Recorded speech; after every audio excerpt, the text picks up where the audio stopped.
우지끈 하는 굉음과 함께 신방의 문짝이 안으로 처박혔다. 찢어진 창호지 조각이 눈발처럼 흩날렸고 고요하던 촛불은 거친 바람에 미친 듯이 춤을 추었다. 방금 전까지 수줍은 홍조를 띠고 합한 줄을 따르던 신부 서연의 얼굴이 백지장처럼 하얗게 질리며 비명을 삼켰다. 그녀의 손에서 미끄러진 술잔이 바닥에 떨어져 쨍그랑 깨졌고 붉은 술이 흰 무명천 위로 핏물처럼 번져나갔다. 그 불길한 색채가 마치 오늘 밤 일어날 참극을 예고하는 듯하여 서연은 몸을 사시나무처럼 떨며 구석으로 뒷걸음질 쳤다. 부서진 문틀 사이로 거대한 그림자가 불쑥 들이닥쳤다. 곰가죽을 어깨에 걸치고 한 손에는 시퍼런 날이 선 거대한 돌을 든 사내. 인근 산천을 주름잡는 산적 두목 흑곰이었다. 그의 뒤로 횃불을 든 졸개들의 야비한 웃음소리가 밤하늘을 찢을 듯 울려 퍼졌다. 흑곰은 탐욕스러운 눈빛으로 방 안을 훑더니 구석에 웅크린 서연과 그 앞을 막아서려는 선우를 번갈아 보며 누런 이빨을 드러냈다. 술과 피냄새, 그리고 역겨운 땀 냄새가 신성해야 할 첫날 밤의 공기를 단숨에 오염시켰다. 어이쿠, 이게 누구신가? 마을에서 제일 가는 새님이 선비 아니신가? 오늘이 장가가는 날이라지? 내 특별히 축하해 주러 왔네. 신부 얼굴이 꽃보다 곱다더니 과연 헛소문이 아니었구먼. 흑곰이 낄낄거리며 돌을 바닥에 질질 끌고 들어오자 마루장이 긁히는 소름 끼치는 소리가 났지만 선비 이선우는 미동도 하지 않았다. 그는 평소처럼 단정하게 매무새를 한 채 묵묵히 앉아 있었으나 소매 속에 감춰진 주먹은 하얗게 질려 있었다.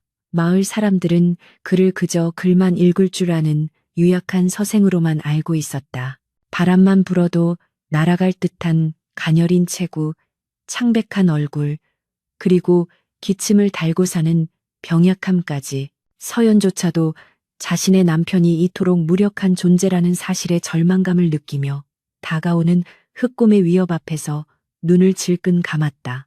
흑곰은 선우의 그런 태도가 겁에 질려 굳어버린 것이라 여기고 비웃음을 흘리며 한 발 더 다가섰다. 이복의 선비 양반, 글 공부만 하느라 계집 다루는 법이나 알겠어? 이리 비키시지. 오늘 밤 신방의 주인은 내가 되어줄 테니. 흑곰의 거친 손이 서연의 고운 치마자락을 낚아채려던 찰나였다. 선우의 눈동자가 촛불 아래서 기이한 빛을 띄었다. 그것은 겁에 질린 사슴의 눈망울이 아니었다. 깊고 어두운 심연, 혹은 먹이를 노리는 맹수의 그것과도 같은 서늘함이 스쳐 지나갔다. 선우는 천천히, 아주 천천히 입을 열었다. 그의 목소리는 낮았지만 방 안의 공기를 얼어붙게 할 만큼 차가웠다. 물러가라. 이곳은 내 놈 같은 짐승이 발을 들일 곳이 아니다. 그 말에 흑곰은 잠시 멍하니 있다가 이내 배를 잡고 폭소를 터뜨렸다. 졸개들도 덩달아 낄낄거렸다. 하하하. 이 새님이 실성을 했나? 아니면 겁에 질려 헛소리가 나오는 게냐? 내 오늘 내 놈의 목을 베어 술안주로 삼고 저 계집을 품에 안으리라. 흑곰이 흉포한 기세로 돌을 치켜들었다. 육중한 쇠붙이가 허공을 가르며 선우의 정수리를 향해 내리꽂히는 순간 시간은 멈춘 듯 느리게 흘렀다. 서연은 비명을 지르며 고개를 돌렸고 흑곰의 입가에는 잔인한 미소가 번졌다. 그러나 선우의 몸은 이미 본능적으로 반응하고 있었다. 그의 오른손이 유려한 궤적을 그리며 등 뒤의 베개 밑으로 미끄러져 들어갔다. 그곳에는 그가 10년간 누구에게도 보이지 않고 숨겨왔던 물건이 있었다. 낡은 무명천에 칭칭 감겨 있었으나 그 안에서 잠자고 있던 강철의 냉기는 여전히 서슬퍼렇게 살아있었다. 선비의 붓을 쥐던 가느다란 손가락이 묵직한 검자루를 움켜쥐는 순간 그의 전신에서 뿜어져 나온 기세는 더 이상 병약한 서생의 것이 아니었다. 챙강. 날카로운 금소금이 고막을 찢었다. 둔탁한 타격음이 아니라 맑고 고운 파열음이었다. 서연이 조심스레 눈을 떴을 때 믿을 수 없는 광경이 눈앞에 펼쳐져 있었다. 흑곰의 손에 들려있던 그 거대하고 무시무시한 도가 반으로 뚝 부러져 바닥에 뒹굴고 있었던 것이다. 잘린 단면은 마치 두부처럼 매끄러웠다. 흑곰은 부러진 칼자루를 멍하니 쳐다보며 자신의 눈을 의심했다. 무엇에 홀린 듯한 표정이었다. 그리고 그 앞에는 이선우가 서 있었다. 그의 손에는 녹이 쓴 듯 검붉은 빛을 띠는 얇은 검한 자루가 들려 있었다. 촛불에 비친 검날은 기이할 정도로 붉은 빛을 띠며 우웅 하고 낮은 울음을 토해내는 듯했다. 선우의 표정은 여전히 담담했으나 그의 눈빛만은 흑곰을 꿰뚫을 듯 강렬하게 타오르고 있었다. 다시 한번 말하겠다. 내 집에서 나가라. 선우의 목소리에는 이제 살기 사치마저 서려 있었다. 흑곰은 등골이 오싹해지는 것을 느꼈다. 평생 칼밥을 먹고 살아온 본능이 경고하고 있었다. 눈앞에 이 사내는 샌님이 아니다. 붓을 쥐고 있었을 뿐 그 껍질 속에는 괴물이 살고 있었다. 흑곰은 떨리는 손으로 부러진 칼을 내던지며 뒷걸음질 쳤다. 내 놈 정체가 뭐냐? 그 검술은? 선우는 대답 대신 검끝을 흑곰의 목 울대뼈에 겨누었다. 조금만 움직여도 목숨을 끊어놓겠다는 무언의 협박이었다. 방금 전까지의 소란이 거짓말처럼 사라지고 방 안에는 숨막히는 정적만이 감돌았다. 서연은 떨리는 눈으로 남편의 뒷모습을 바라보았다. 좁은 어깨, 하얀 도포 자락은 여전했지만 그가 뿜어내는 기운은 태산처럼 거대해 보였다. 사실 이선우는 몰락한 무가 우선이었다. 10년 전 당쟁의 피바람이 조정에 불어닥쳤을 때 그의 가문은 역적으로 몰려 멸문지화를 당했다. 당시 어린 소년이었던 선우는 아버지의 희생으로 간신히 목숨을 건져 도망칠 수 있었다. 아버지는 죽어가며 그에게 유언을 남겼다. 선우야, 붓을 들어라. 칼은 사람을 죽이지만 글은 사람을 살린다. 다시는 무인의 길을 걷지 말고 평범한 필부로 살아가거라. 그날 이후 선우는 가문의 보검인 적혈검 치쉐겜을 봉인하고 자신의 신분을 철저히 숨긴 채 산골 마을에 스며들어 훈장 노릇을 하며 살아왔다. 그는 매일 밤 악몽에 시달리면서도 낮에는 짐짓 유약한 척, 무예 따위는 전혀 모르는 척 연기하며 살아남았다. 서연과의 혼인 역시 마을 촌장의 주선으로 이루어진 것이었다. 그는 서연을 사랑했지만 자신의 피 묻은 과거가 그녀에게 해가 될까 두려워 언제나 거리를 두어왔다. 하지만 오늘 밤 그 맹세가 깨졌다. 자신의 아내가, 자신이 지켜야 할 유일한 사람이 눈앞에서 능욕당하려는 순간 그는 아버지의 유언을 어기고 봉인된 검을 뽑아들고 만 것이다. 선우의 손에서 검이 미세하게 떨렸다. 그것은 공포 때문이 아니었다. 다시 살생의 업을 짊어지게 될지도 모른다는 두려움, 그리고 혈관을 타고 흐르는 뜨거운 무인의 피가 10년 만에 깨어나 요동치고 있었기 때문이었다. 흑곰은 식은땀을 줄줄 흘리며 선우의 기세에 완전히 눌려버렸다. 눈앞의 검이 단순한 쇠붙이가 아님을, 저 사내가 휘두른 것이 단순한 우연이 아님을 뼈저리게 느꼈기 때문이다. 흑곰은 비틀거리며 물러섰고 문 밖에서 대기하던 졸개들도 사태가 심상치 않음을 깨닫고 웅성거리기 시작했다. 오늘은 운이 좋았다고 생각해라. 흑곰은 비겁한 변명을 남기며 꽁무니를 뺐다. 산적들이 썰물처럼 빠져나가자 선우는 그제야 긴장이 풀린 듯 휘청거렸다. 그는 검을 바닥에 짚고 거친 숨을 몰아쉬었다. 창백했던 얼굴에는 붉은 홍조가 돌았고 이마에는 식은땀이 송글송글 맺혀 있었다. 서연이 황급히 다가와 그를 부축했다. 그녀의 손길이 닿자 선우는 화들짝 놀라며 검을 등 뒤로 숨기려 했다. 마치 자신의 치부를 들킨 어린아이처럼 당황한 기색이 역력했다. 부인, 놀라게 해서 미안하오. 다친 데는 없소. 선우의 목소리는 다시금 다정하고 유약한 선비의 것으로 돌아와 있었다. 하지만 서연은 보았다. 그의 손에 들린 검에서 뿜어져 나오던 서슬퍼런 빛을, 그리고 그 검을 쥐고 있을 때 남편의 눈빛이 얼마나 고독하고 슬퍼 보였는지를. 서방님.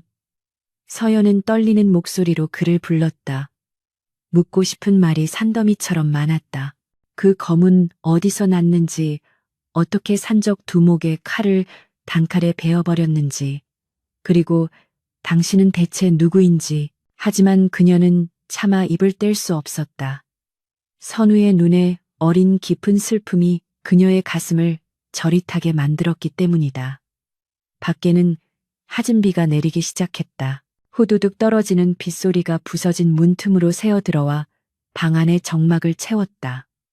선우는 부서진 문을 임시로 막기 위해 자리에서 일어났다. 그의 등 뒤로 번개가 번쩍이며 그림자가 길게 늘어졌다. 그 그림자는 붓을 든 선비의 모습이 아니라 검을 든 무사의 형상을 하고 있었다. 비록 산적들을 물리쳤으나 이것은 끝이 아니라 시작임을 선우는 직감했다. 흑곰은 복수심이 강하고 잔인한 자다. 반드시 더 많은 무리를 이끌고 돌아올 것이다. 게다가 자신이 무공을 익혔다는 사실이 알려지면 10년간 피해 다녔던 조정의 추적자들이 냄새를 맡고 찾아올지도 모른다. 평온했던 그의 삶에 거대한 파문이 일기 시작했다. 선우는 빗줄기 속 어둠을 응시하며 굳게 다짐했다. 이 여인을 지키기 위해서라면 다시는 검을 놓지 않으리라고. 설령 그것이 아버지와의 약속을 어기는 길이라 할지라도, 지옥불에 떨어지는 길이라 할지라도 그는 이제 물러설 곳이 없었다. 빗물에 젖은 흙내음 사이로 비릿한 피냄새가 환영처럼 피어올랐다. 홀레복의 붉은색과 검의 붉은 기운이 묘하게 겹쳐지며 밤은 더욱 깊고 어둡게 가라앉았다. 비바람이 거치고 새벽이 밝아왔지만 이선우의 집 마당에는 여전히 서늘한 냉기가 감돌았다. 찢어진 문풍지 사이로 스며드는 아침 햇살은 창백했고 지난밤의 소란을 증명하듯 마당 한 구석에는 흑곰이 버리고 간반 동강 난도가 처참한 몰골로 박혀 있었다. 선우는 밤새 한숨도 자지 못했다. 그는 귓마루에 걸터 앉아 자신의 손바닥을 내려다보았다. 굳은 살 하나 없이 희고 매끄러운 영락없는 선비의 손이었다. 그러나 그 손끝은 미세하게 떨리고 있었다. 공포 때문이 아니었다. 10년간 잠재워왔던 혈맥 속의 기운이 단 한 번의 검격으로 깨어나 다시 검을 잡으라고 아우성치고 있었기 때문이다. 그 감각은 마치 오래된 독처럼 전신으로 퍼져나가며 심장을 조여왔다. 서연은 그런 남편의 곁을 조용히 지켰다.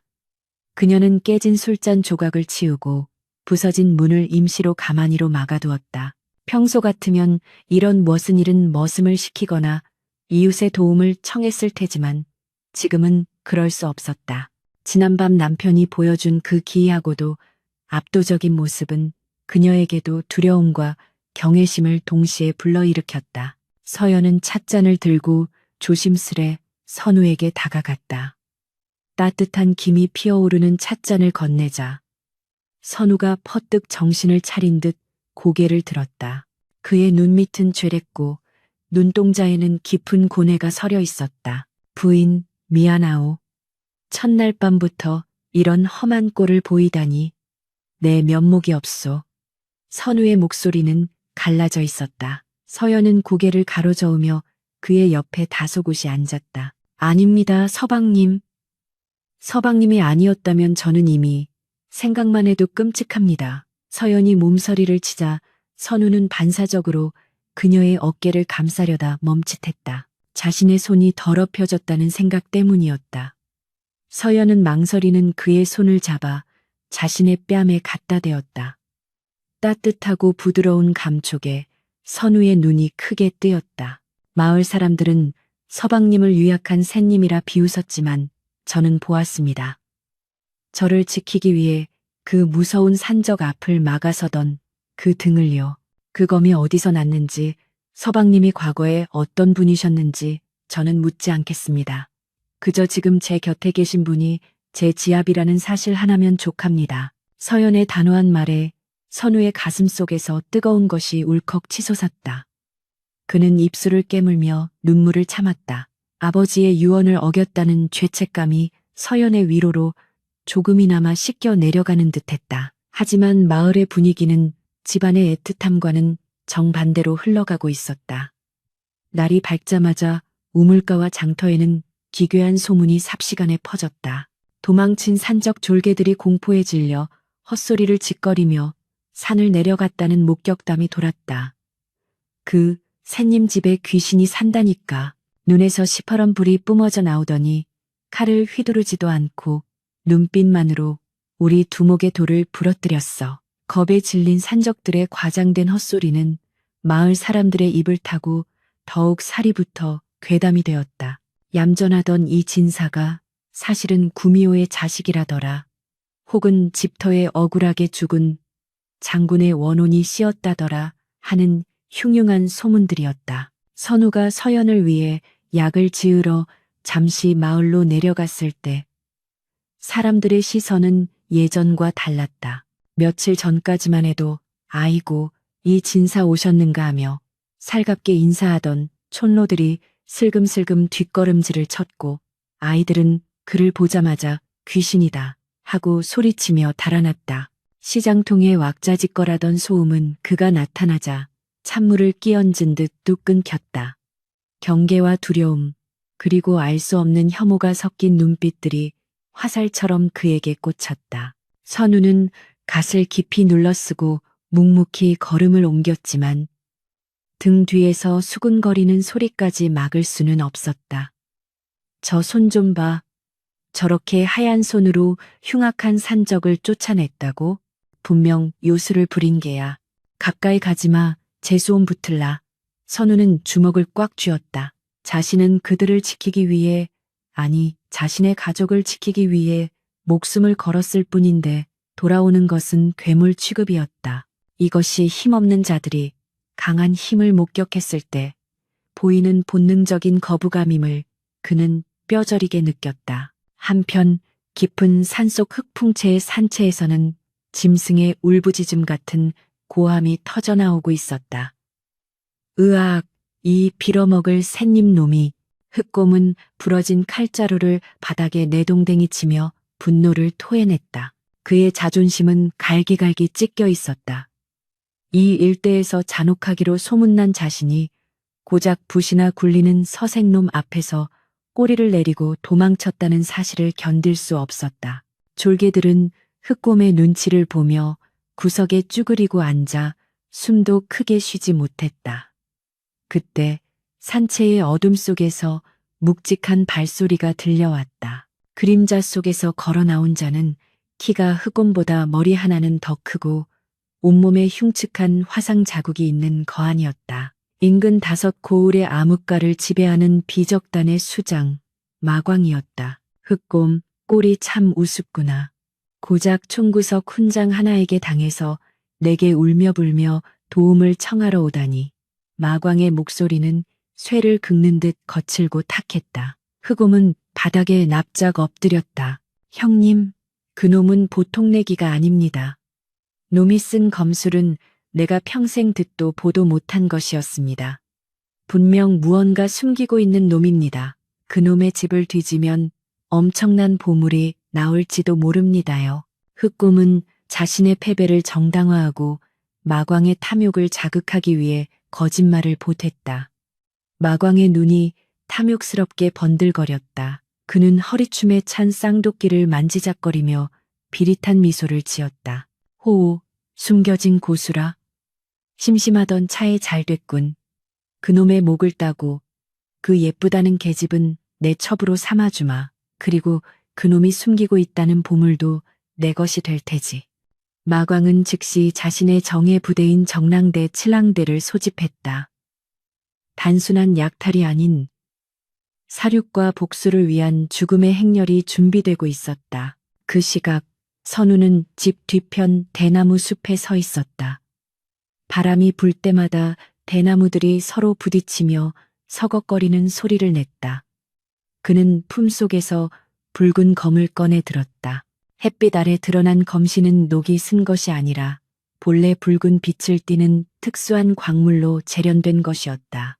적혈검, 치쉐검. 선우의 가문인 진주 이씨 가문이 대대로 물려받은 벤자리에서 피가 멈추지 않는다는 저주받은 명검이었다. 선우는 검을 들어 허공을 향해 천천히 찔러보았다. 10년의 공백은 무시할 수 없었다. 동작은 예전보다 또 떴고 검끝은 미세하게 흔들렸다. 숨이 턱까지 차올랐고 쓰지 않던 근육들이 비명을 질렀다. 하하. 선우는 거친 숨을 몰아쉬며 검을 내렸다. 이 정도 실력으로는 마광 같은 진짜 살수들을 당해낼 수 없었다. 흑곰은 방심해서 이길 수 있었지만 이제 적들은 전력을 다해 덤벼올 것이다. 선우는 눈을 감고 과거 아버지가 가르쳐 주었던 구결을 떠올렸다. 마음을 비우고 검을 몸의 일부로 여겨라. 바람이 되라 하지 말고 네가 곧 바람이 되어라. 기억 속 아버지의 목소리가 귓가에 생생하게 들려왔다. 선우는 다시 검을 잡았다. 이번에는 힘을 빼고 대나무 숲을 스치는 바람의 리듬에 몸을 맡겼다. 붓을 놀리듯 부드럽게, 그러나 먹물을 찍어내리듯 강렬하게, 스윽 소리 없이 검이 허공을 갈랐다. 눈앞에 있던 굵은 대나무 한 그루가 소리 없이 사선으로 미끄러져 내렸다. 절단면은 거울처럼 매끄러웠다. 선우의 눈빛이 차분하게 가라앉았다. 몸이 기억하고 있었다. 살인 기술을. 그 서글픈 깨달음에 선우는 씁쓸한 미소를 지었다. 그는 이제 인정해야만 했다. 자신은 붓을 든 선비로 죽을 수 없는 운명임을. 피의 업보는 그림자처럼 그를 따라다니며 결국 그를 다시 수라의 길로 끌어들이고 말았다. 밤이 깊어지자 마을의 공기는 더욱 무거워졌다. 산새들조차 울음을 그쳤고 개미 한 마리 지나가지 않는 정막이 감돌았다. 폭풍 전야의 고요함이었다. 선우는 마당에 장작불을 피우고 그 앞에 앉아 검을 손질했다. 숫돌에 검을 가는 소리가 쓱삭 쓱삭 규칙적으로 울려 퍼졌다. 그 소리는 마치 다가올 죽음을 재촉하는 시계 소리처럼 들렸다. 서연은 방 안에서 바느질을 하고 있었지만 그녀의 귀는 온통 밖을 향해 있었다. 남편이 검을 가는 소리가 들릴 때마다 그녀의 심장은 덜컥 내려앉았다. 하지만 그녀는 밖으로 나가지 않았다. 지금 남편에게 필요한 것은 위로가 아니라 스스로를 다잡을 시간임을 본능적으로 알았기 때문이다. 선우는 숫돌에서 검을 떼어 불빛에 비추어 보았다. 시퍼런 날 위로 불꽃이 일렁였다. 그는 검신에 비친 자신의 얼굴을 보았다. 그곳에는 더 이상 병약하고 유약한 선비 이선우는 없었다. 가족을 지키기 위해 그리고 자신의 운명과 맞서 싸우기 위해 각성한 무인오래. 서늘한 눈동자만이 그를 마주보고 있었다. 그는 천천히 일어나 어둠에 잠긴 산을 바라보았다. 멀리서 까마귀 떼가 불길하게 날아올랐다. 오고 있구나. 선우는 낮게 읊조렸다. 바람 냄새가 바뀌었다. 비릿한 쇠 냄새와 피 냄새, 그리고 수십 명의 인간이 내뿜는 살기가 바람을 타고 넘어오고 있었다. 그는 검집을 허리춤에 단단히 묶고 도포 자락을 걷어 올렸다. 붓은 꺾였다. 이제 남은 것은 오직 베고 베이는 생사의 갈림길 뿐이었다. 선우는 뒤를 돌아 굳게 닫힌 방문을 바라보았다. 방문 너머에 있는 서연의 그림자가 촛불에 일렁였다. 반드시 지킨다. 내 목숨이 다하는 한이 있어도 그의 맹세는 밤바람에 흩어졌지만 그 의지만은 강철보다 단단하게 굳어졌다. 산 아래쪽에서 횃불의 행렬이 뱀처럼 구불거리지며 마을을 향해 기어 올라오고 있었다. 붉은 늑대떼가 사냥을 시작한 것이다. 검은 산능선을 타고 흘러내리는 횃불의 행렬은 마치 지옥에서 기어나온 붉은 구렁이 떼와 같았다. 매캐한 연기 냄새가 밤바람을 타고 마을 어귀까지 밀려왔고 멀리서 들려오는 북소리와 징소리는 사람들의 심장을 지식이는 듯했다. 마을은 순식간에 아수라장으로 변했다. 잠들었던 아이들은 자다가 깨어 울음을 터뜨렸고 노인들은 지팡이를 짚고 허둥대며 여인들은 보따리를 싸들고 방향을 잃은 채 비명을 질렀다. 흑곰이 이끌고 온다는 비적대, 그 중에서도 악명 높은 마광의 정랑대가 온다는 소식은 이미 바람보다 빠르게 퍼져 있었다. 그들은 지나간 자리에 풀 한 폭이 남기지 않는다는 인간 백정들이었다. 공포는 전염병처럼 번져 이성적인 판단을 마비시켰다. 사람들은 우왕좌왕하며 서로 부딪히고 넘어졌으나 누구 하나 선뜻 나서서 상황을 정리하는 이가 없었다. 촌장은 이미 겁에 질려 안방 문을 걸어 잠근 뒤였다. 그때 혼란의 도가니 한복판으로 하얀 도포 자락이 깃발처럼 파고들었다. 이선우였다. 모두 진정하시오. 우왕좌왕하다간 개죽음을 당할 뿐이요. 선우의 목소리는 평소의 나직한 책 읽는 소리가 아니었다. 단전 깊은 곳에서 끌어올린 내공이 실린 사자우 한 번 외쳐 무사람을 굴복시키였다. 그 쩌렁쩌렁한 울림에 왁자지껄하던 소음이 일순간 잦아들었다. 사람들의 시선이 일제히 그에게 쏠렸다. 며칠 전까지만 해도 병약한 샌님이라 비웃었고 어제는 귀신 들린 자라며 피했던 그 사내였다. 하지만 지금 햇불 아래 서 있는 선우의 눈빛은 마을의 그 어떤 장정보다도 단단하고 위엄이 있었다. 그는 마을 사람들의 두려움 섞인 시선을 정면으로 받아내며 말을 이었다. 놈들의 목표는 나와 내 집이요. 하지만 놈들은 사륙을 즐기는 자들이니 마을의 남은 자들도 무사하지 못할 것이요. 지금 당장 노약자와 부녀자들을 데리고 뒷산 암자로 피하시오. 암자로 가는 길은 좁고 험해 놈들이 말을 타고 쫓기 힘들 것이오. 하지만 이 진사, 자네는 어쩔 셈인가? 저 흉악한 놈들이 자네를 가만두지 않을 텐데.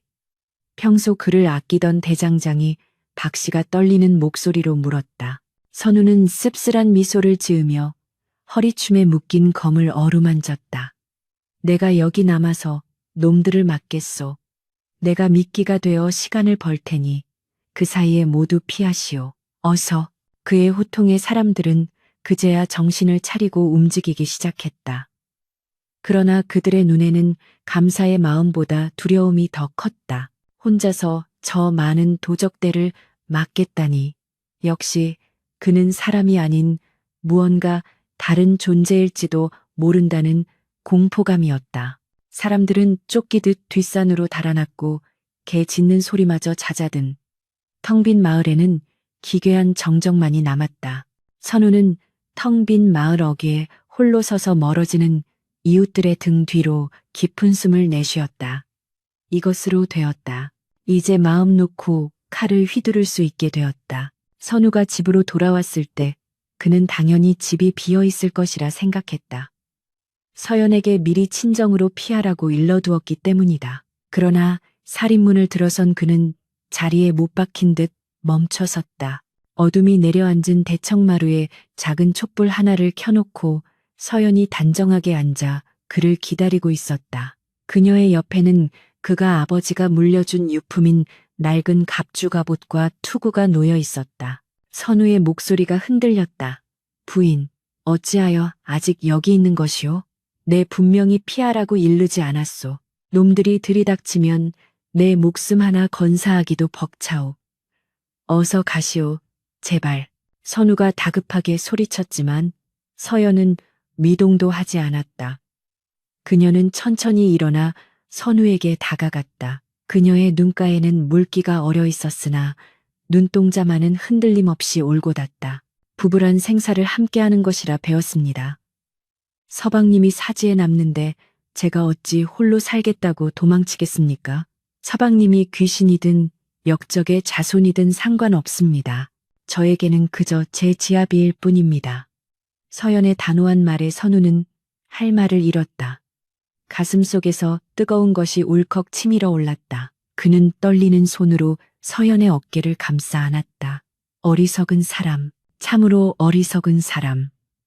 선우는 서연을 품에 안고 오열을 삼켰다. 그리고 비로소 그녀에게 자신의 모든 것을 털어놓기 시작했다. 내 본명은 이진우여. 10년 전 김효년의 사화 선비들이 화를 입으로 멸문당한 진주 이씨 가문의 장손이지요. 내 아버님은 북방을 호령하던 무장이셨으나 간신들의 모함으로 역적으로 몰려 참수당하셨소. 선우의 목소리는 낮고 무거웠다. 그는 10년 전 눈보라가 치던 그날 밤의 기억을 꺼냈다. 아버지가 자신의 눈앞에서 피를 토하며 쓰러지던 장면. 어머니가 자신을 장독대에 숨기며 마지막으로 남긴 눈빛. 그리고 불타오르던 기와집의 매캐한 냄새까지. 아버님은 내게 붓을 들라 하셨소. 칼은 증오를 낳고 피를 부르니 그를 읽어 세상을 바꾸라 하셨지. 그래서 나는 죽어라. 붓만 잡았소. 내 안에 끓어오르는 무인의 피를 억누르고 밤마다 칼을 잡고 싶은 충동을 참으며 그렇게 10년을 살았소. 헌데 결국 이렇게 다시 칼을 잡게 되었구려. 이야기를 듣는 내내 서연은 조용히 눈물을 흘렸다. 그녀는 남편이 겪었을 그 끔찍한 고통과 외로움을 짐작조차 할 수 없었다. 낮에는 온화한 훈장님으로, 밤에는 복수심과 죄책감에 시달리는 고독한 생존자로 살아왔을 그의 이중적인 삶이 가슴 아팠다. 서연은 자신의 치맛자락을 찢어 긴 띠를 만들었다. 그리고 선우의 허리에 단단히 메어주며 말했다. 서방님, 아버님의 유언을 어겼다고 자책하지 마세요. 아버님께서도 자식이 죽는 것보다 살아서 소중한 것을 지키는 것을 더 원하실 겁니다. 붓으로 세상을 바꾸는 것도 길이지만 칼로 악을 베어 사랑하는 사람을 지키는 것 또한 길입니다. 오늘 밤 마음껏 싸우십시오. 제가 뒤에서 서방님의 등불이 되겠습니다. 서연의 말은 선우에게 면죄부이자 구원과도 같았다. 10년간 그를 옥죄던 죄책감의 사슬이 끊어지는 소리가 들리는 듯했다. 선우의 눈빛이 달라졌다. 더 이상 망설임이나 고뇌는 없었다. 오직 적을 섬멸하겠다는 차가운 투지만이 남았다. 고맙소, 부인. 내 반드시 살아서 부인과 함께 아침해를 보겠소. 선우는 갑주를 입지는 않았다. 무거운 갑주는 오히려 그의 쾌검 빠른 검수를 방해할 뿐이었다. 대신 그는 소매가 넓은 도포를 벗어 던지고 활동하기 편한 무복 차림으로 갈아입었다. 머리는 상투를 틀어 단단히 고정하고 서연이 만들어준 띠를 이마에 둘렀다.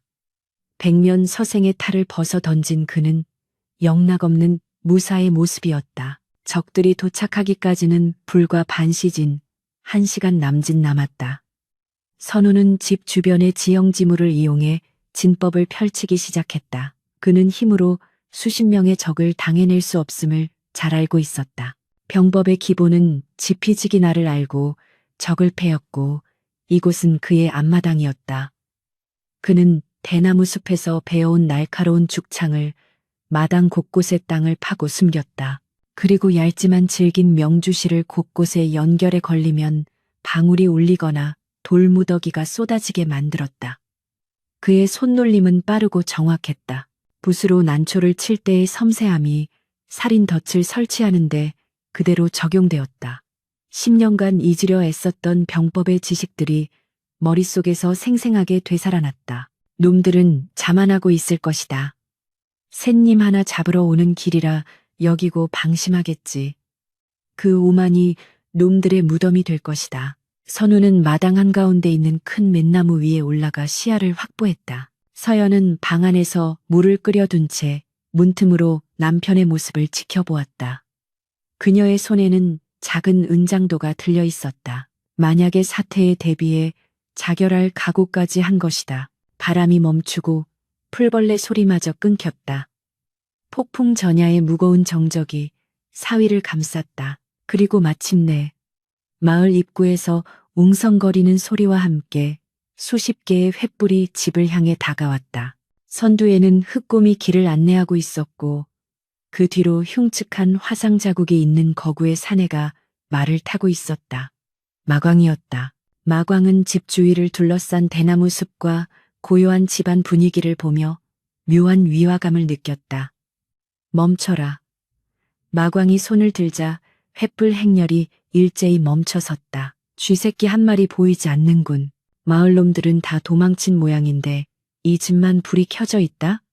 함정 냄새가 나는구나. 마광은 노련했다.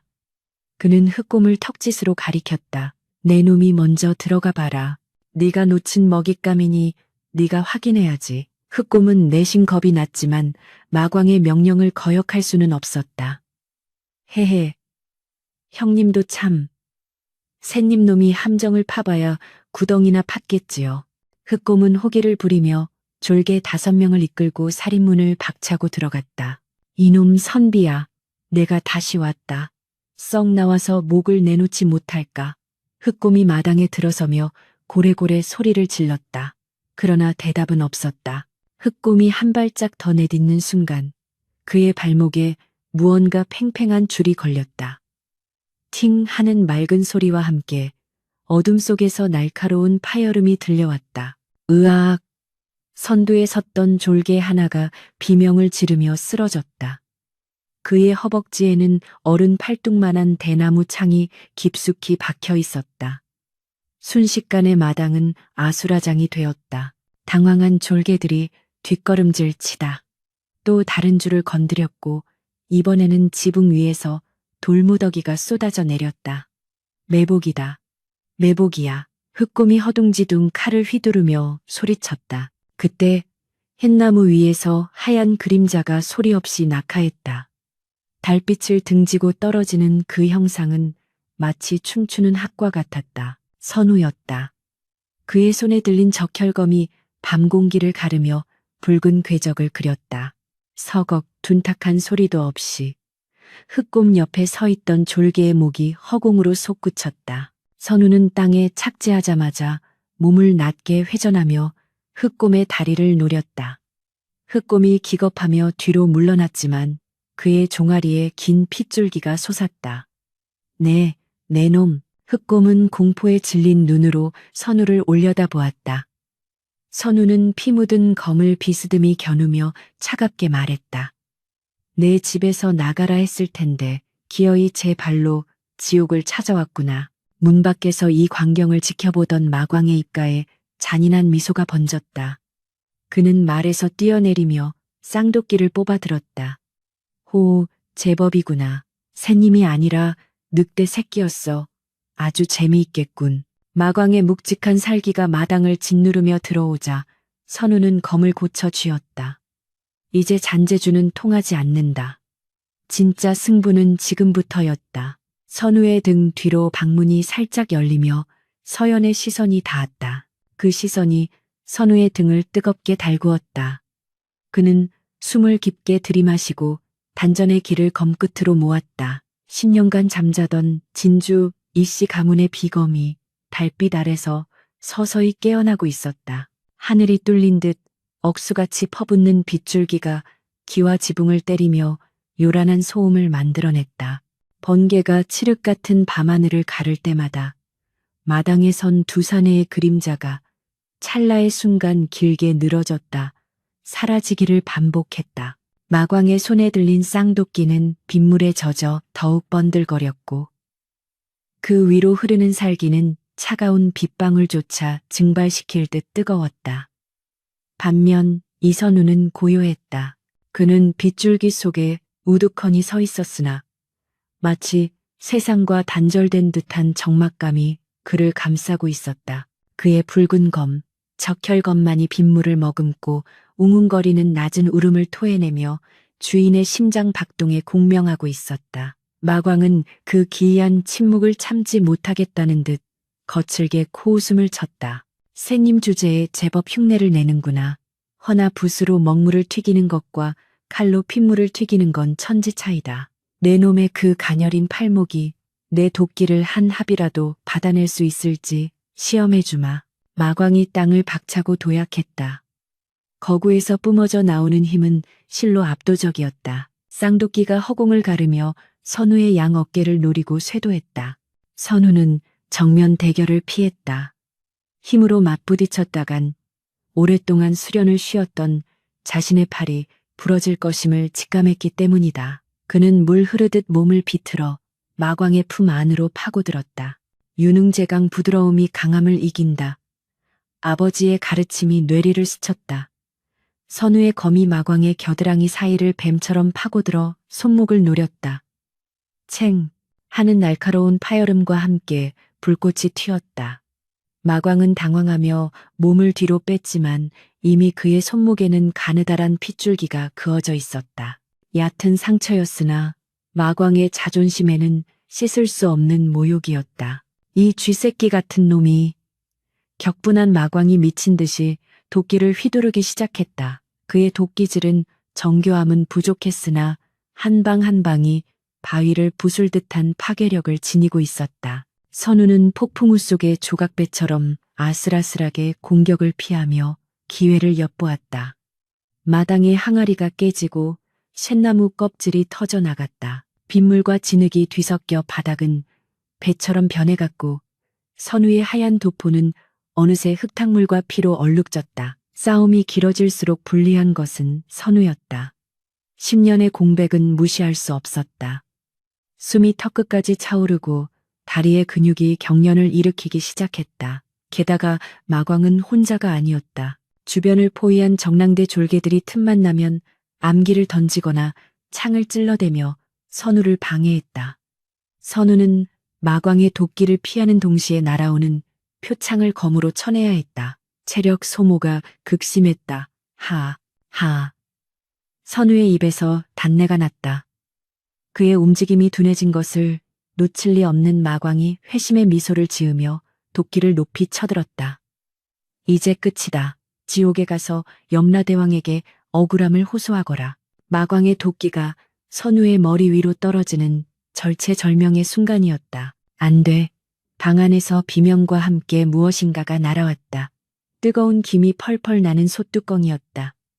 서연이 부엌에서 들고 나온 것이었다. 솥뚜껑은 마광의 등짝을 강타했다. 쇠가 뼈에 부딪히는 둔탁한 소리가 났고 마광은 예상치 못한 기습의 중심을 잃고 비틀거렸다.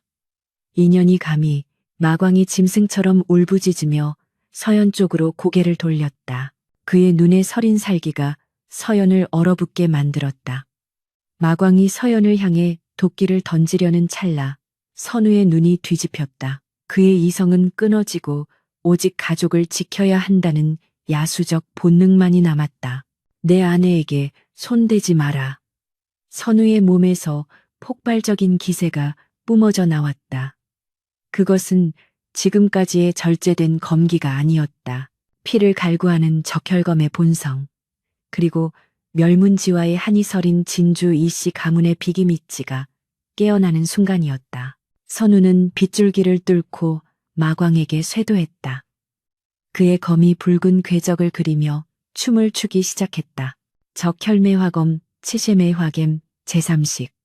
낙화유수 떨어지는 꽃과 흐르는 물. 빗방울 하나하나가 검기에 베어 쪼개졌고 그 사이로 수십 개의 검형검에 그림자이 피어올랐다. 마광은 눈앞에 펼쳐진 붉은 매화밭의 환영에 넋을 잃었다. 그것이 자신의 목숨을 거두러 온 저승사자의 손짓임을 깨닫기도 전에 선우의 검은 힘이 마광의 전신을 휩쓸고 지나갔다. 타타타타 짧고 굵은 타격음이 연이어 터졌다. 마광의 양 손목과 발목에서 동시에 핏줄기가 솟구쳤다. 쌍도끼가 힘없이 진흙탕 속으로 떨어졌고 마광은 무릎을 꿇으며 앞으로 고꾸라졌다. 거대한 산이 무너지는 듯한 모습이었다. 정랑대 졸개들은 자신들의 우두머리가 단 일격에 무너지는 광경을 보고 얼어붙었다.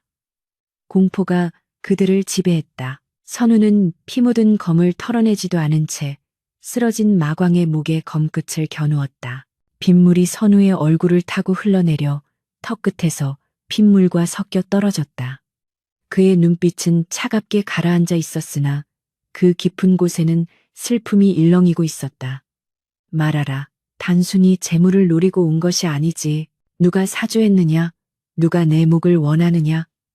선우의 목소리는 낮았지만 천둥 소리보다 더 위압적이었다.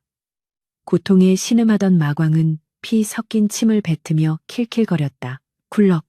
역시 썩어도 준치라더니. 역적 이진우의 솜씨는 여전하구나. 마광의 입에서 나온 자신의 본명에 선우의 눈썹이 꿈틀했다. 나를 알고 있었느냐? 선우가 검끝으로 마광의 목 피부를 살짝 누르자 마광은 고통스러운 표정으로 말을 이었다. 이 고을 현감이 시켰다. 박주만, 그자가 내 놈이 살아있다는 첩보를 입수하고 조용히 처리해달라더군. 내 놈이 가지고 있다는 가문의 비급과 함께 목을 가져오면 큰 돈을 주겠다고 했어. 현감 박주만. 선우의 기억 속 어딘가에 박혀있던 이름이었다. 10년 전 아버지에게 뇌물을 바치려다 거절당하고 앙심을 품었던 하급 관리. 그자가 출세하여 이고을의 현감이 되었고 끈질기게 자신을 추적해왔던 것이다. 모든 퍼즐이 맞춰졌다. 단순한 산적의 습격이 아니라 과거의 망령이 그를 덮친 것이었다. 현감, 박주만, 선우는 이를 갈았다. 10년을 숨어 살았는데도 탐관오리의 탐욕은 끝이 없었다. 그때 밖에서 요란한 말발굽 소리가 들려왔다. 관군이었다. 비적대가 나타났다는 신고를 받고 출동했다. 모두 무기를 버려라. 관군의 포졸들이 들이닥쳤다. 타이밍이 너무나 절묘했다. 마광과 흑곰이 실패할 경우를 대비해 현감이 미리 손을 써둔 청소부들임이 분명했다. 그들은 비적을 잡으러 온 척하며 혼란을 틈타 선우까지 제거하려 할 것이다. 졸개들은 관군을 보자마자 뿔뿔이 흩어져 도망치기 시작했다. 마광은 비열한 웃음을 지으며 속삭였다. 크크, 들리느냐? 내 놈은 이제 도간에 든 쥐다. 나를 죽여도 관군에게 죽고 살려도 역적으로 몰려 죽을 것이다. 선우는 마광을 베어버리고 싶은 충동을 억누르고 검을 거두었다. 지금 마광을 죽이면 증인을 잃게 된다. 그는 재빨리 마광의 혈도를 눌러 기절시킨 뒤 밧줄로 꽁꽁 묶었다. 그리고 서연에게 달려갔다. 서연은 깻마루 기둥을 잡고 파랗게 질린 채 떨고 있었다. 선우는 그녀를 품에 안았다. 피 비린내와 땀 냄새가 섞인 남편의 품에서 서연은 안도감에 눈물을 터뜨렸다. 서방님, 선우는 서연의 등을 토닥이며 굳은 결심을 전했다. 부인, 이제 피할 곳은 없소. 저들은 관군을 가장한 현감의 사병들이요. 여기서 도망치면 우리는 평생 쫓기는 신세가 될 것이요. 서연이 고개를 들어 선우를 바라보았다. 그럼 어찌하시렵니까? 정면 돌파하겠소. 현감의 죄상을 밝히고 내 누명을 벗어야겠소. 마광이 살아있으니 그를 증인으로 세울 것이요. 그것은 목숨을 건 도박이었다. 하지만 더 이상 숨어 지내는 삶으로 돌아갈 수는 없었다. 선우는 마당에 흩어진 산적들의 무기 중 깃발 하나를 집어들었다. 그리고 붓 대신 숫덩이를 집어 깃발 천에 거침없이 글을 써 내려갔다. 구구간 민 나라를 구하고 백성을 편안케 함의 대의를 위해 탐관오리를 벌하노라. 그의 글씨는 검술만큼이나 힘차고 기백이 넘쳤다. 그는 서연을 집 뒤편 안전한 동굴로 피신시킨 뒤 기절한 마광을 말에 태웠다. 마당으로 들어선 관군 대장이 소리쳤다. 이놈, 산적들과 한패렸다. 순순히 오라를 받아라. 관군들은 산적을 잡는 척하며 교묘하게 선우를 포위하고 있었다. 그들의 눈빛은 정의를 집행하는 자들의 것이 아니라 사냥감을 노리는 살수들의 것이었다. 선우는 콧방귀를 뀌며 적혈검을 땅에 꽂았다. 빗줄기가 잦아들고 구름 사이로 희미한 새벽빛이 새어나오기 시작했다. 그 빛을 받은 선우의 모습은 마치 피로 씻긴 전쟁신과도 같았다. 나는 진주이씨 가문의 이진우다. 내 놈들의 주인이자 탐관오리인 박주만에게 전해라. 내가 친히 그자의 목을 가지러 가겠노라고. 선우의 일갈의 관군들이 주춤하며 뒤로 물러섰다. 그의 기세의 말들조차 희희hin거리며 뒷걸음질 쳤다. 선우는 묶어둔 마광을 방패막이 삼아 포위망을 뚫기 시작했다. 관군들은 현감의 약점이 될 마광을 다치게 할 수 없어 함부로 공격하지 못했다. 선우는 그 허점을 파고들어 바람처럼 내달렸다. 그의 목적지는 관아가 있는 읍성이었다. 호랑이 굴로 직접 들어가 호랑이를 잡겠다는 대담한 계획이었다. 동이 트는 언덕 위에서 선우는 잠시 멈춰 뒤를 돌아보았다. 쑥대밭이 된 자신의 집, 그리고 어딘가에서 자신을 기다리고 있을 서연. 그는 주먹을 꽉 쥐었다. 기다려 주시오. 내 반드시 승전고를 울리며 돌아오리다. 선우는 말에 배를 걷어찼다. 말은 흙먼지를 일으키며 읍성을 향해 질주했다. 붉은 태양이 떠오르며 그의 등 뒤를 비추었다. 그것은 새로운 시작을 알리는 서막이자 썩어빠진 권력에 대한 선전포고였다. 이제 붓을 든 선비는 없다. 오직 불의를 베는 칼, 이선우만이 있을 뿐이었다. 관아의 육중한 대문이 굉음과 함께 박살나며 먼지 구름이 피어올랐다. 놀란 포졸들이 창을 겨누기도 전에 피투성이가 된 거구의 사내가 짐짝처럼 마당 한가운데로 내동댕이 쳐졌다. 온몸이 밧줄로 꽁꽁 묶인 채 신음하는 이는 다름 아닌 마광이었다. 그 뒤로 아침 햇살을 등진한 사내가 말을 타고 유유히 들어섰다. 흙탕물과 핏자국으로 얼룩진 하얀 도포, 헝클어진 상투, 그러나 그 눈빛만은 서슬퍼런 칼날처럼 빛나는 이선우였다. 동원 마루에 앉아 아침차를 즐기던 현감, 박주만의 손에서 찻잔이 미끄러져 바닥에 떨어졌다. 쨍그랑 청아한 파여름이 정적을 깨트리자 박주만의 얼굴은 사색이 되어 파르르 떨렸다. 이놈이 감히 여기가 어디라고 행패냐. 여봐라. 저 역적놈을 당장 쳐 죽여라. 박주만이 삑사리가 난 목소리로 고래고래 소리를 질렀으나 포졸들은 선우의 기세에 눌려 쉽사리 다가가지 못했다. 선우가 말에서 내려 천천히 걸어오자 마치 홍해가 갈라지듯 길이 열렸다. 박주만, 내 놈이 보낸 사냥개가 여기 있다. 주인을 찾기에 내 친히 데려다 주었지. 선우가 마광의 옆구리를 걷어차자 마광이 고통에 찬 비명을 지르며 대굴대굴 굴렀다. 마당에 모여든 백성들은 웅성거리기 시작했다. 산적 두목마광을 잡은 것이 관군이 아니라 병약하다고 소문난 이 진사라는 사실에 경악을 금치 못했다. 박주만은 당황하여 눈알을 굴렸다. 무슨 헛소리냐. 나는 저런 산적놈을 모른다. 내 놈이 산적들과 결탁하여 관아를 습격한 것이 분명하다. 저놈을 당장 하옥하라. 박주만은 끝까지 오리발을 내밀며 선우를 영모죄로 몰아가려 했다. 탐관오리의 추악한 민낯이었다. 선우는 헛웃음을 흘리며 품속에서 피 묻은 깃발을 꺼내 던졌다. 그곳에는 박주만이 마광에게 내린 밀서가 숨겨져 있었다. 지난밤 마광을 신문하여 찾아낸 결정적인 증거였다. 이 서찰에 찍힌 수결 서명, 이 내 놈의 것이 아니라고 우기겠느냐. 내 목을 가져오면 논밭 100마지기를 주겠다는 약조가 선명하구나. 선우의 일갈에 박주만의 얼굴이 흙빛으로 변했다. 백성들의 야유가 터져 나왔다. 저런 썩어빠진 현감을 보았나. 이 진사댁을 털라고 사주한 게 현감놈이라니. 민심이 들끓자 위기감을 느낀 박주만은 최후의 발악을 했다. 저놈이 가짜 증거를 만들어 나를 모함한다. 저놈은 10년 전 멸문당한 역적의 자식이다.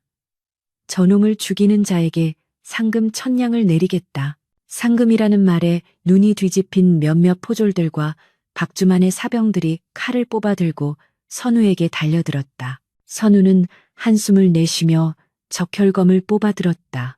이제 더 이상의 자비는 없었다. 달려드는 포졸의 창을 가볍게 쳐내고 회전하며 사병의 다리를 걸어 넘어뜨렸다. 그의 검은 춤을 추듯 유려했으나 절대 급소를 찌르지는 않았다. 그들은 단지 명령에 따르는 힘없는 하수인들일 뿐임을 알기에 선우는 검등으로 손목과 발목을 가격해 무력화시키는 데 집중했다. 순식간에 수십 명의 병사가 바닥에 쓰러져 신음했다. 압도적인 무위였다. 선우는 쓰러진 병사들을 넘어 박주만의 코앞까지 다가갔다. 박주만은 뒤로 주춤거리다. 마루턱에 걸려 엉덩방아를 띠섰다. 살려주게. 내 재산을 다 주겠네. 제발 목숨만은 비굴하게 목숨을 구걸하는 꼴이 가소로웠다. 선우는 검끝을 박주만의 목에 겨누었다. 재물은 필요 없다. 다만 죄 지은 자가 벌을 받는 것이 하늘의 이치일 뿐. 그때였다. 암행어사 출두요. 우렁찬 외침과 함께 관아 입구에서 낡은 갓을 쓴 선비가 마패를 높이 치켜들었다. 보찜장수로 위장해 며칠 전부터 마을을 돌던 허름한 사내가 바로 암행어사였던 것이다. 역졸들이 들이닥쳐 박주만과 그의 측근들을 포박했다. 상황은 순식간에 정리되었다. 어사는 선우에게 다가와 정중하게 고개를 숙였다. 이 진사, 아니 이진우공, 자네의 무용담과 억울한 사연은 익히 들어 알고 있었네. 내 이미 조정에 장계를 올려 자네 가문의 신원을 요청했으니 곧 좋은 소식이 있을 걸세. 이 탐관오리는 내가 국법으로 엄히 다스릴 테니 안심하게. 10년 묵은 체증이 내려가는 순간이었다. 선우는 검을 거두고 어사에게 깊은 읍을 올렸다. 고맙습니다. 정말 고맙습니다. 그의 눈시울이 붉어졌다. 모든 일이 마무리되고 선우가 집으로 돌아가는 길, 하늘은 거짓말처럼 맑게 개어 있었다. 길가에 핀 코스모스가 가을바람에 한들거렸고 지난밤에 피비린내는 온데간데 없었다. 마을 사람들은 선우를 보며 환호성을 질렀지만 동시에 경외감 어린 눈빛으로 길을 터주었다. 이제 그를 약골 새님이라 부르는 이는 아무도 없었다. 그는 마을의 영웅이자 범접할 수 없는 고수였다. 그러나 선우의 발걸음은 무거웠다. 집은 폐허가 되었고 서연은 놀란 가슴을 쓸어내리고 있을 터였다. 뒷산 동굴 입구에 다다르자 서연이 달려나와 그의 품에 안겼다. 서방님, 그녀의 눈물 젖은 얼굴을 보자 선우는 비로소 긴장이 풀리며 다리가 풀렸다.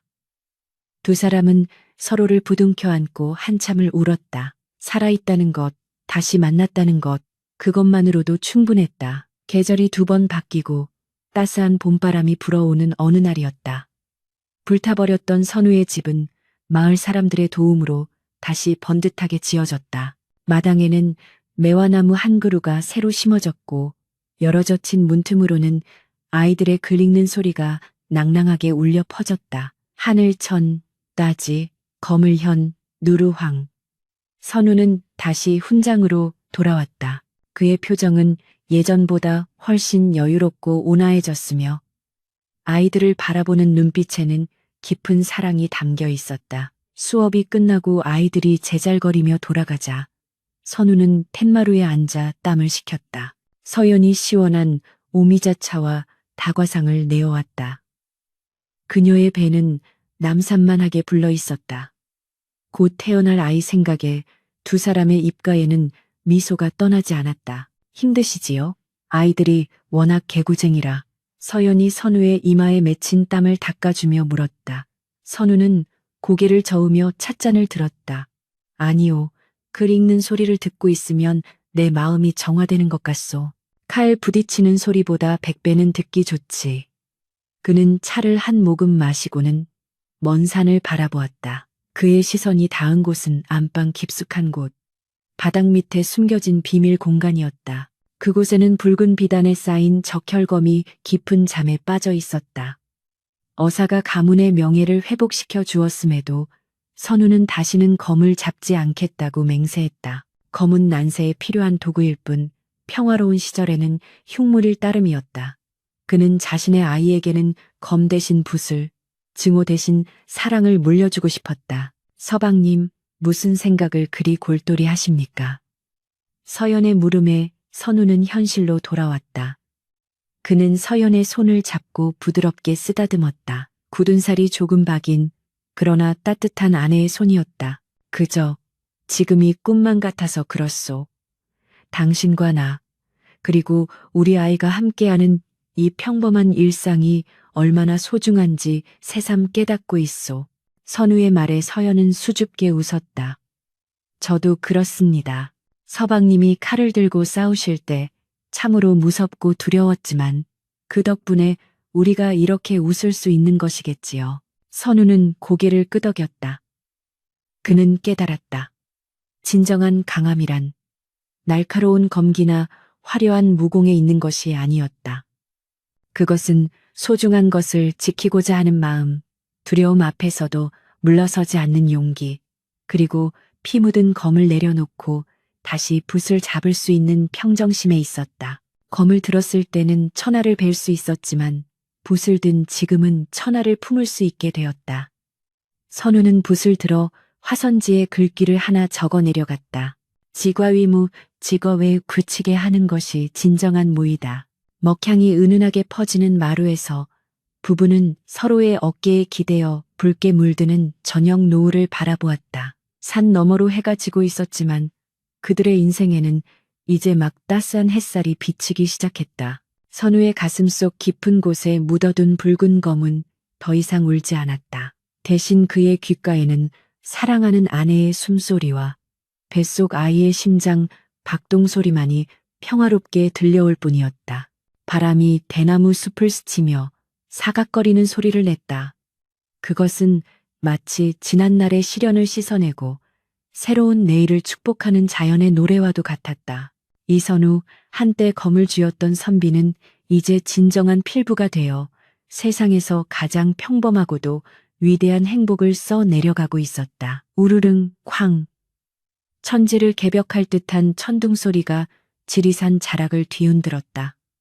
마치 하늘이 뚫린 듯 쏟아지는 장대비는 칠흑 같은 어둠을 집어삼킬 기세로 퍼부어댔다.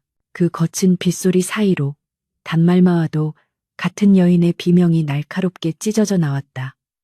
으악, 산파의 다급한 목소리와 끓는 물을 나르는 여종의 부산한 발소리가 방문 너머로 들려올 때마다 마루에서 서성이는 이선우의 심장은 숫덩이처럼 타들어갔다. 10년 전 역적의 누명을 쓰고 도망칠 때도 피 묻은 적혈검을 들고 수십의 산적대와 마주했을 때도 이토록 손이 떨리지는 않았다. 생명을 베는 일보다 생명을 맞이하는 일이 이토록 두렵고 무거운 것임을 그는 뼈저리게 실감하고 있었다. 선우는 젖은 손바닥을 도포 자락에 문질러 닦으며 굳게 닫힌 방문을 향해 애타는 눈빛을 보냈다. 서연의 산통이 시작된 지 벌써 반나절이 지나고 있었다. 그때였다. 빗줄기를 뚫고 살인문 밖에서 기이한 인기척이 느껴졌다. 산짐승의 것도 마을 사람의 것도 아니었다. 그것은 잘 갈아진 칼날이 비단 위를 스치는 듯한 서늘하고 예리한 살기사치였다. 선우의 눈빛이 순식간에 바뀌었다.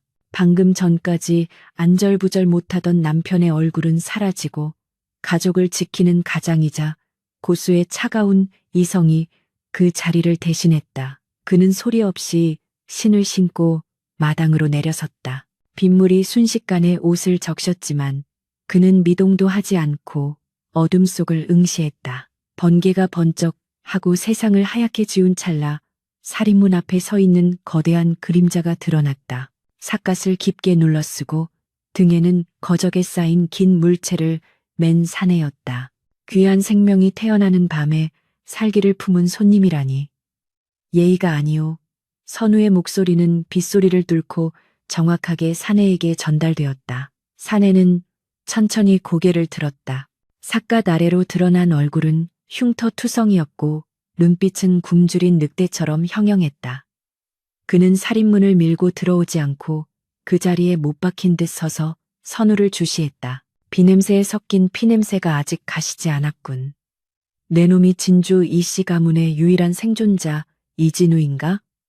사내의 목소리는 굵고 거칠었다. 북방에 억양이 섞인 말투였다. 선우는 경계심을 늦추지 않은 채 대답했다. 이진우는 죽었소. 나는 그저 이 마을의 훈장, 이선우일 뿐이요. 돌아가시오. 사내는 콧방귀를 뀌며 성큼성큼 마당으로 들어섰다. 그의 발이 진흙탕을 밟았지만 튀어오르는 흙탕물은 기이하게도 그의 옷자락을 적시지 못했다. 절정의 경공몸을 가볍게 하는 무공을 익힌 고수였다. 죽었다라. 북방의 호랑이라 불리던 이 장군의 아들이 붓이나 쥐고 훈장 노릇이라니. 지하에 계신 장군께서 통곡하실 노릇이군. 사내는 등에 맨 거적을 풀어헤쳤다. 그 안에서 드러난 것은 시퍼런 빛을 내뿜는 거대한 묵철도 검은 새로 만든 도였다. 나는 북방에서 자네 부친의 부장으로 있었던 철혈독한 뒤 강무라고 한다. 장군께서 억울하게 돌아가신 후 나는 복수를 위해 10년을 떠돌았다. 헌데 그 아들이라는 자는 칼을 버리고 숨어 산다 하니 내 직접 확인해야겠다. 자네가 과연 장군의 피를 이은 자격이 있는지 아니면 그저 겁쟁이 샌님에 불과한지.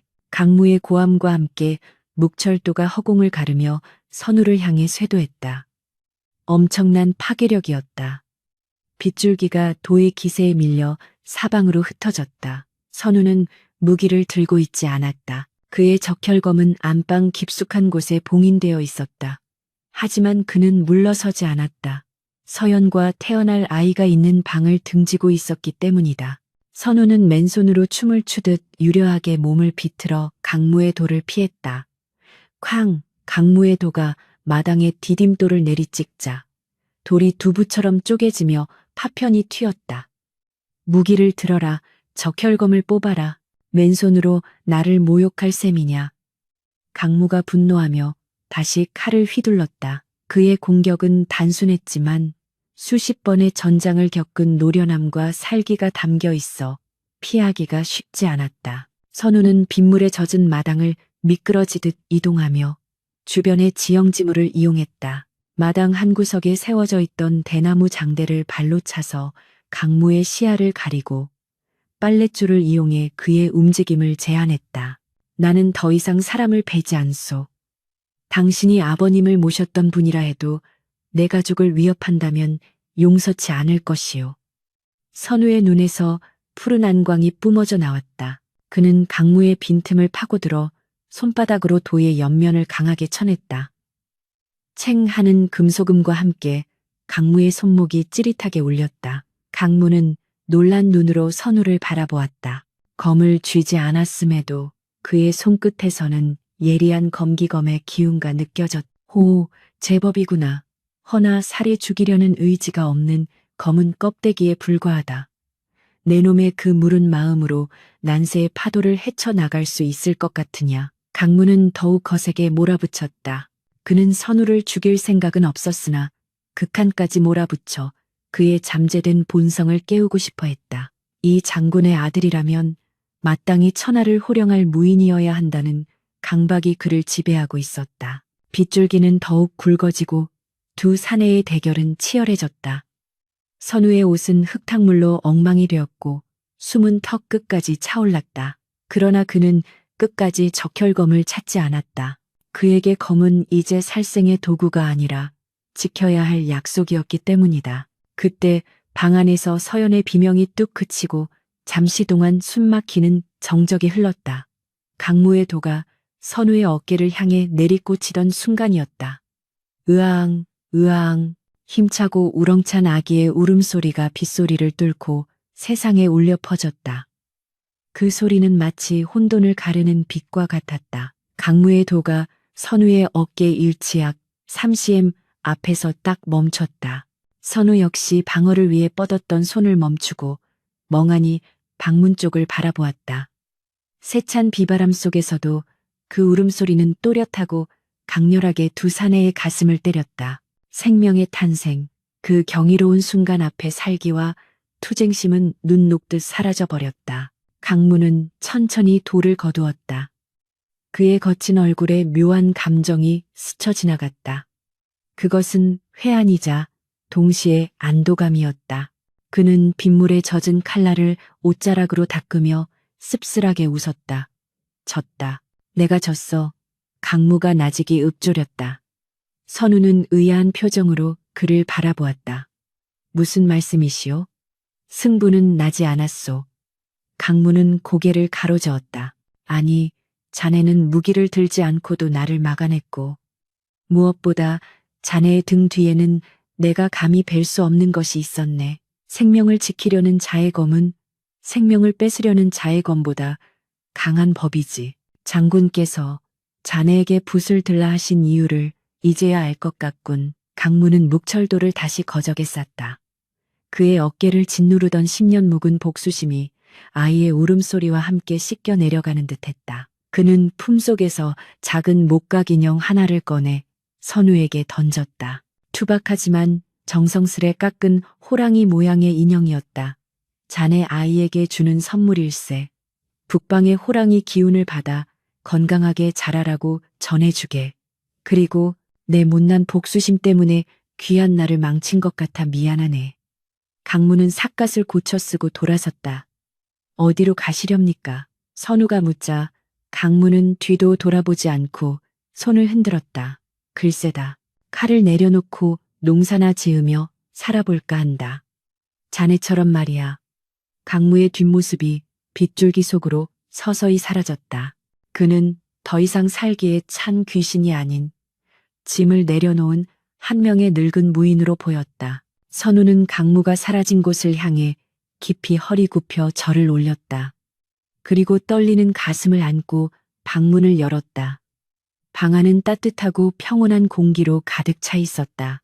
서연은 땀에 젖은 채 기진맥진해 있었지만 그녀의 품에 안긴 작은 생명체를 바라보는 눈빛만은 세상 그 무엇보다 빛나고 있었다.